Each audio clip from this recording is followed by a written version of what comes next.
ইরানের পার্লামেন্ট স্পিকারের উপদেষ্টা মাহদি মোহাম্মদী কঠোর সমালোচনা করলেন ট্রাম্পের যুদ্ধবিরতি ঘোষণার। বুধবার আল জাজিরার প্রতিবেদনে তিনি আমেরিকাকে পরাজিত শক্তি হিসেবে চিহ্নিত করেন। এছাড়া অবরোধ অব্যাহত রাখা বোমাবর্ষণের চেয়ে আলাদা কিছু নয় বলেও মন্তব্য করেন তিনি। একই সাথে এর জবাব অবশ্যই সামরিকভাবে দেয়ার হুঁশিয়ারিও দেন মাহদি মোহাম্মদী।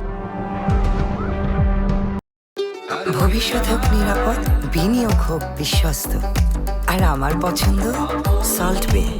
ওয়েলকাম টু সল্ট বে।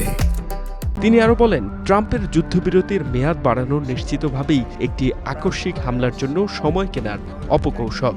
ইরানের পক্ষ থেকে পাল্টা উদ্যোগ নেয়ার সময় এখন চলে এসেছে বলেও মনে করেন তিনি।